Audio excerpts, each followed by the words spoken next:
రేపు డాకు మహారాజ్ ఆయన మామూలుగా రాత్రి చెప్పినట్లున్నారు దాని గురించి ఆ సినిమా గురించి. ముందు అలా కొద్దిగా వదిలేము, తర్వాత ఇంకొంచెం వదిలేము, మొత్తం ఇప్పుడు వదిలేసే రేపు ఉండబోతుంది ధూమ్ తడాకా అని చెప్పని. ఏంది దాని మీద ఉన్న ఫీడ్బ్యాక్ ఏంటి?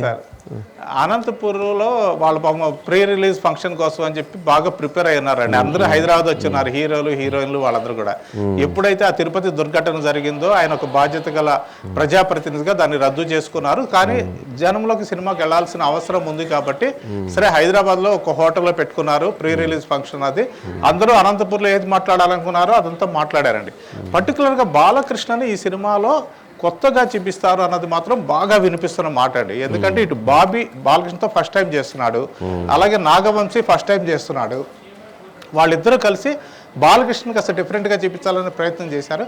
పైగా ఇప్పుడు ఏంటంటే బాలకృష్ణ సినిమాలు బాగా ఆడుతున్నాయండి.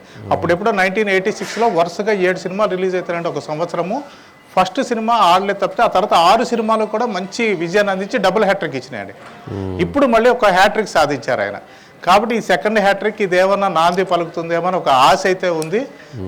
ఆయన చాలా కష్టపడే మనిషి కాబట్టి, కష్టపడే తత్వం ఉంది కాబట్టి ఆయనకు ఉన్నటువంటి ఆ గ్రేస్ ఏదైతే ఉంటుందో అది ఖచ్చితంగా ఉంటుంది. దాంతోపాటు ఏంటంటే ఒక చిన్న చైల్డ్ సెంటిమెంట్ కూడా, ఆ చైల్డ్ సెంటిమెంట్ కూడా వర్కౌట్ అవుతుంది అనేటువంటి ఆశతో ఉన్నారు.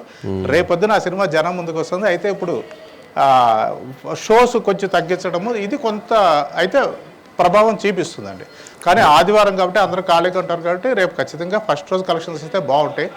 ఆ తర్వాత ఆ సినిమాకి వచ్చే టాక్ బట్టి రన్ అనేది ఎలా ఉంటుందన్నది తెలుస్తుందండి. ఓకే ఓకే ఓకే మొత్తానికి అయితే దీంట్లో అఖండ చూసినప్పుడు అదొక రకమైనటువంటి రౌద్ర రూపం, ఇది చూస్తే ఇంకో రకమైనటువంటి రూపం. మొత్తానికి క్యారెక్టర్స్ కూడా ఆయనకి అన్ని బాగా పర్ఫెక్ట్గా కుదురుతున్నాయి. కానీ ఆ సినిమా మొత్తం ఆ సాంగ్ మీద ఇట్లా గుద్దటమే బాగాలేదండి. ఆ యూప్ మీద డమ్మి డమ్మి హీరోయిన్ గుద్దటం అనేది ఏంటంటే పాట